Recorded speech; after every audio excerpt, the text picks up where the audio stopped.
Gente, tudo bem? O meu nome é Mariana, eu sou museóloga e sou a professora de conservação de vocês. E na aula de hoje a gente vai falar um pouquinho sobre a conservação e a higienização de acervos em madeira. Então, vamos lá!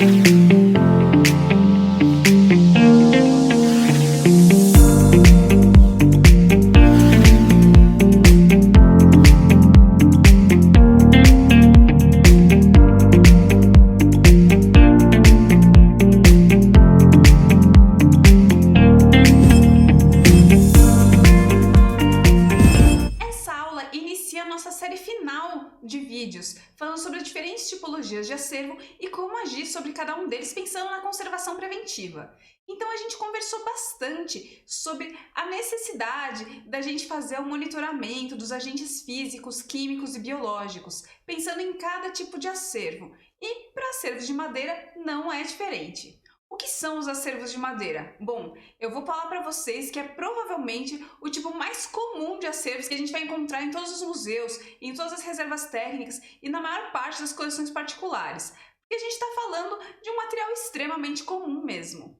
Ela pode ser encontrada em esculturas, em molduras de quadro, em objetos cotidianos. Pode ser também o mobiliário do museu, mesas, estantes, que acabam pertencendo há tanto tempo no acervo que em algum momento são institucionalizadas, ou que podem acabar causando problemas para o próprio acervo pelo contato de madeira com madeira. E todo mundo aqui já viu que a madeira acaba sofrendo a ação especificamente de um agente biológico, que é o cupim. Não é o único que age sobre ela, mas todos nós já vimos o estrago que um cupim faz em uma madeira. O que a maioria de nós não sabe é que existe mais de um tipo de cupim. A gente acaba falando cupim generalizando, mas existem os cupins de madeira seca e os cupins de madeira úmida. Esses cupins da madeira seca, eles vão preferir quando a madeira está um pouquinho mais seca, com uma temperatura um pouco mais quente, ou seja, com uma umidade mais baixa. E nós temos também os cupins de madeira úmida. Esses cupins normalmente são encontrados na terra, mexendo em fundações de edifício, mexendo em raízes de plantas. Eles gostam muito da umidade.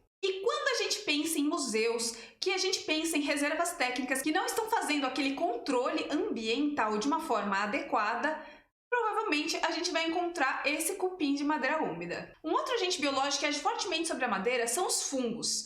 A gente vai encontrá-los na forma de bolor, como a gente já falou algumas vezes. Isso acontece com o papel e acontece também com a madeira. Com a madeira ela pode inchar, ela pode descamar, pode acontecer várias coisas com ela relativas à umidade.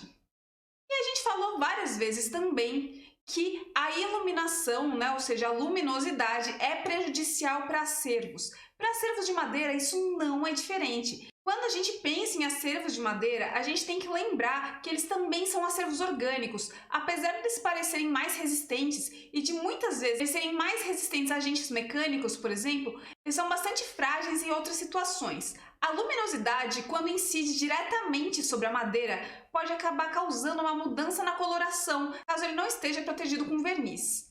Caso ele esteja protegido com verniz, a gente tem aquele outro problema que a gente comentou algumas vezes, falando sobre a mudança de coloração que o verniz sofre com o tempo. Essa mudança de coloração, às vezes, é causada também pelo excesso de raios UV sobre o verniz, então ele tende a amarelar. Quando a gente pega uma peça em madeira que está coberta de verniz, a cor original dela provavelmente já se alterou muito. A gente tem madeiras que acabam escurecendo ou amarelando fortemente. Por isso que é um trabalho constante do conservador fazer com que o espaço de guarda de acervos, seja em exposição, em reserva técnica, em coleções particulares ou mesmo em casa, seja o mais desagradável para os agentes de deterioração e o mais agradável possível para o acervo. Eu já falei isso algumas vezes, mas é sempre importante da gente lembrar. E como funciona na prática o trabalho com acervos de madeira? A higienização de acervos de madeira é relativamente simples. Quando a gente pensa na higienização mecânica desse tipo de acervo, a gente vai utilizar trinchas macias, a gente vai utilizar flanelas, a gente vai utilizar isopos. O que a gente não vai utilizar? Espanadores. Espanadores eles acabam muito mais espalhando pó do que fazendo uma higienização boa. Às vezes ele acaba retirando a camada superficial do pó e passando para outras peças ou para outras partes da mesma peça, como reentrâncias, fechaduras, detalhes da madeira. E isso acaba dificultando uma higienização posterior e muitas vezes prejudicando o acervo em vez de ajudá-lo. Uma outra forma que pode ser feita, caso você não tenha nenhum desses materiais à mão, é utilizar um aspirador de pó com bocal protegido, que nem eu comentei na aula passada. Eu vou daqui a pouquinho mostrar para vocês um exemplo de higienização simples, mecânica, feita com acervo de madeira, para vocês terem uma ideia daquilo que eu estou falando aqui no vídeo. Mas e se durante esse processo de higienização a gente notar a presença de cupins? Em primeiro lugar, vamos pensar como a gente faz para notar essa presença de cupins. É trabalho do conservador estar sempre atento, vendo se tem algum pozinho de cupim por aí. Isso acontece com frequência em acervos de madeira. E quando a gente tem um acervo organizado por tipos de material, que nem eu já comentei que é uma das formas de organização possível, às vezes há uma confusão de qual acervo está ali com uma infestação. Por isso é importante que no primeiro sinal de haver esse pozinho de cupim, que a gente separe o acervo e deixe ele reservado. A gente vai colocá-lo sobre uma superfície branca e observar durante 1 ou 2 semanas se há o surgimento desse pozinho. Se houver e for confirmada a presença de cupins na peça, a gente vai separá-la, deixá-la em quarentena por um tempo. Caso a instituição tenha condições financeiras, ela vai tentar arcar com uma descupinização. Caso a instituição não tenha essa condição, até mesmo um descarte pode ser pensado.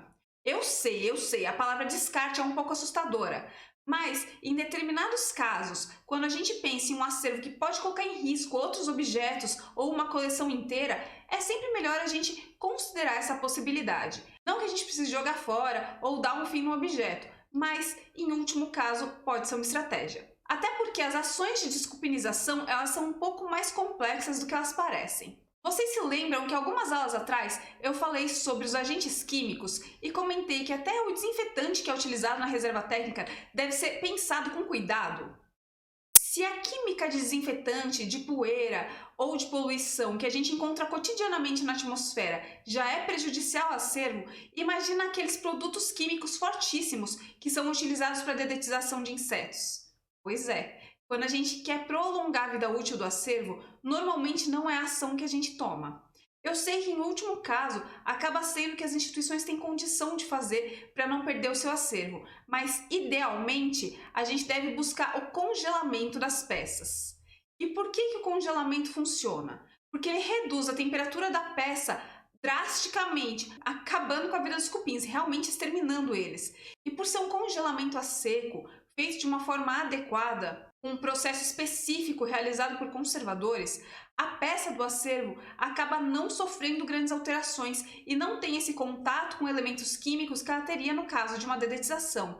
Então, é hoje em dia a melhor forma de extermínio de infestações de cupim. Bom, mas isso a gente já está pensando nesse último caso, quando a infestação já aconteceu. Antes dela acontecer, existem inúmeras ações que a gente pode tomar para prevenir. Lembra que eu comentei lá nas primeiras aulas do curso que a gente tem a área de conservação, que é a chamada conservação preventiva? Ela é fundamental por conta disso. Se a gente realiza uma boa conservação preventiva, a gente provavelmente não vai precisar tratar o nosso acervo de desinfestação nenhuma. A gente vai verificar se no espaço de reserva técnica nós temos frestas por onde pode haver a invasão de cupim. A gente vai verificar a umidade relativa, que para evitar a proliferação de cupins deve estar ali por volta dos 60%. A gente vai verificar a temperatura, a gente vai verificar a luminosidade, a gente vai tentar fazer com que o ambiente fique o mais controlado possível. E, claro, fazer a avaliação periódica de todos os acervos é algo extremamente importante. Essa avaliação periódica permite que a gente trace estratégias para manter o acervo seguro. Então, se a gente sabe como que ele está, qual o estado de conservação dele, se a gente faz a ficha de diagnóstico adequada dele e refaz essa ficha de diagnóstico com o passar do tempo, então aquela ficha que eu mostrei na aula passada, ela é feita quando o objeto entra na instituição, mas periodicamente, a cada um ano e meio, a gente deve repetir esse processo e fazer uma nova avaliação desse acervo, um novo diagnóstico, para saber se ele continua com o mesmo estado de conservação que a gente avaliou tempos atrás. Caso haja alguma mudança, a gente vai conseguir propor um novo tratamento. E a mesma coisa serve para os espaços da reserva técnica, para os espaços expositivos. A gente vai observar se eles estão adequados.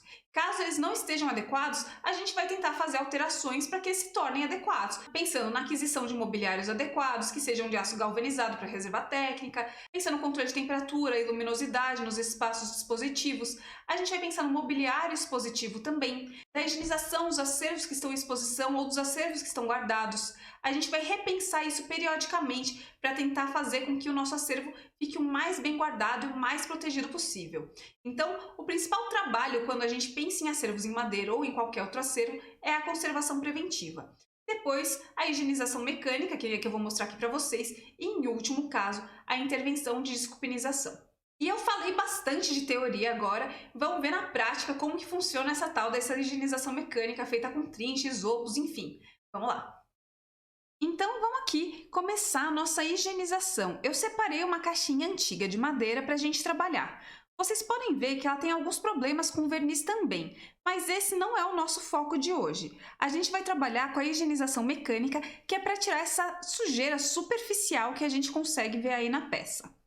Então, a primeira coisa que eu vou fazer é vestir as minhas luvas. Logo em seguida, eu vou pegar uma trincha bem macia, que nem aquela que a gente conversou na aula passada, quando a gente falou sobre os materiais. Eu vou pegar também um isopo. E vou separar um chumaço de algodão. Esse algodão é para a gente repetir o processo de trocar o algodão do isopo sempre que necessário.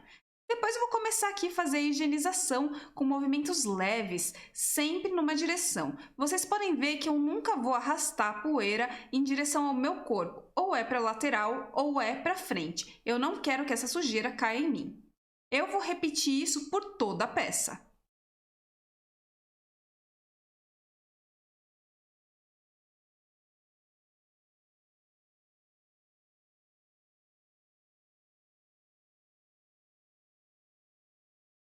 Terminada essa etapa de limpeza superficial, eu vou pegar o meu isopo para conseguir limpar os cantinhos onde o pincel não alcança direito. Eu não vou colocar muita força, eu vou trabalhar em movimentos leves e repetitivos, muitas vezes circulares, como vocês podem ver aí no vídeo.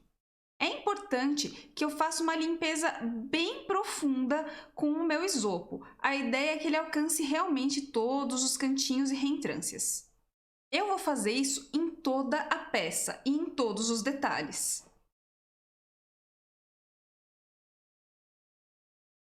Eu vou passar o pincel algumas vezes para tirar algumas das sujidades que eu vejo que restaram.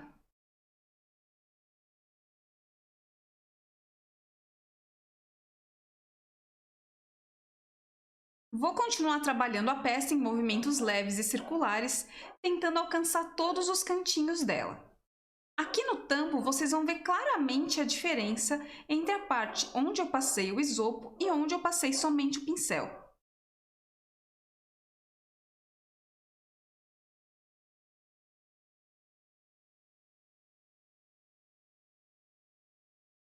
Vejam a diferença da coloração do D para o O nesse monograma. O D eu já fiz a higienização e o O ainda não. Vou passar mais algumas vezes aqui o isopo depois de ter trocado o algodão para vocês verem realmente como faz diferença essa limpeza. E olha a cor desse algodão.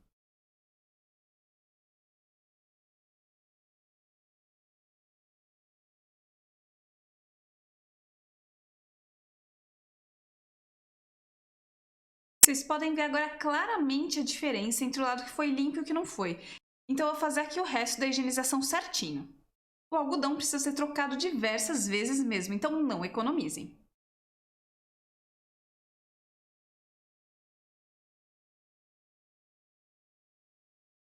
Eu não pretendo trabalhar com as questões do verniz dessa peça, mas eu vou continuar fazendo a higienização de todos os lados. O processo vai se repetir com o isopo passando em todas as partes da peça.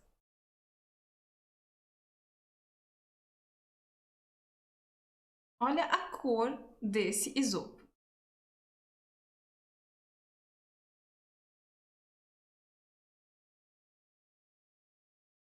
Com alguns algodões sujos, vocês podem ver aí o resultado da nossa higienização mecânica. Nem todos os problemas dela estão resolvidos, mas já deu para ver uma grande mudança. Então é isso, espero que vocês tenham gostado da aula. Até a próxima. Tchau, tchau.